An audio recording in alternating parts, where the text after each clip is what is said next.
madaxweyne ku-xigeenka koowaad ee Jubbaland ahna kusmaha madaxweynaha dowlad goboleedka Jubbaland mudane Maxamuud Siid Aadan ayaa maanta magaalada Kismaayo ka daafuray mashruuca dhismaha golayaasha deegaanka Jubbaland oo lagu qabtay magaalada Kismaayo. munaasabadani waxaa ka soo qayb galay mas'uuliyiin ka tirsan dowlad goboleedka Jubbaland, gudoomiyaasha degmooyinka Jubbaland iyo qeybaha kala duwan ee bulshada rayidka. ugu horreyn waxaa goobta ka hadlay agaasimaha guud ee wasaaradda arrimaha gudaha Jubbaland Aadan Faarax Gaarana waxaana uu sheegay inaan daafurno in Jubbaland ay wasaaraddu ka bilaabi doonto dhisitaanka golayaasha deegaanka degmo kasta oo Jubbaland ka mid ah oo u diyaar ahna insha Allah taala waan tageynaa. golayaasha deegaanku saad ogsoontihiin nidaamka federaalka ama dastuurka federaalka iyo dastuurka dowlad goboleedka ayaa qoraya in la dhiso dowlad hoose golayaal deegaan oo ku salaysan degmooyinka. degmo kasta waxay yeelan doontaa dowlad hoose oo gooni ah.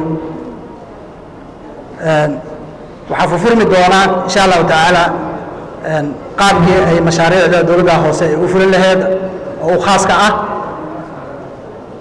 waxaa u bilaaban doona mashaariicda horumarinta.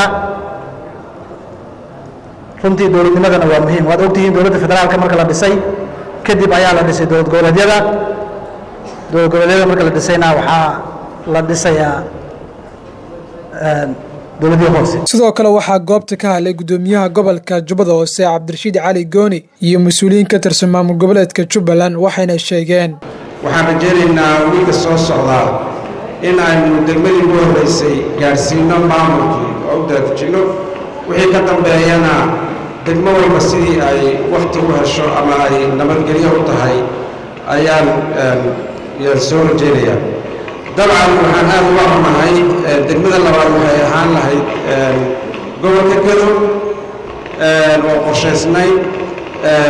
gobolkii Gedona waxaad moodaa ama ay tahayba in maamulkii jiray heer gobol heer degmooyin in faraha laga bixiyey oo dowladda federaalku ay halkaas faragelin ku haysa xaggii amnigana uu gobolkii gacanta ka sii baxayo.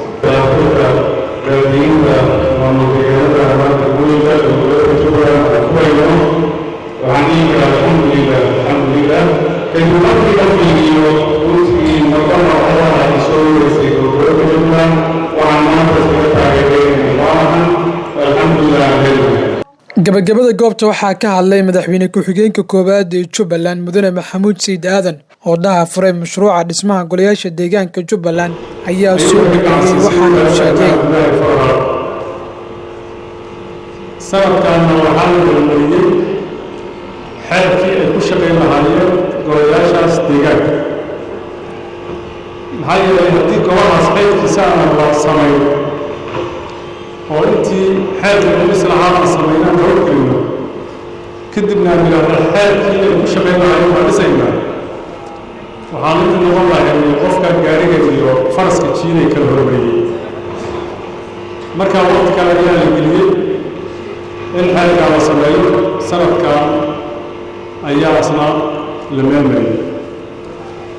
marka maanta waxaan u taaganahay gudo galno dhismihii golayaasha deegaanka oo degmada ugu horreysay oo nasiib ugu yeelatay noqotay degmada afkada oo laga bilaabayo.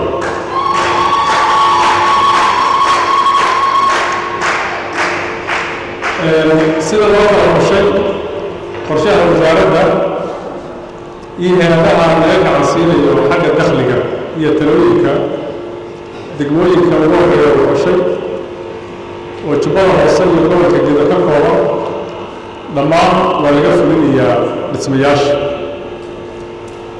meesha nabadgedka shabaab haysto qoraynana waa lagu xijinayaa. marka ciddii ka hor timaado dhismaha ogaada waa cid ka hor timid qaranimada Soomaaliya.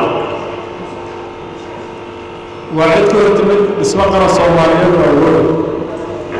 waa cid ka hor timid dastuurka heshiiska bulshada ee federaalka Soomaaliya iyo kan dowlad goboleedyada.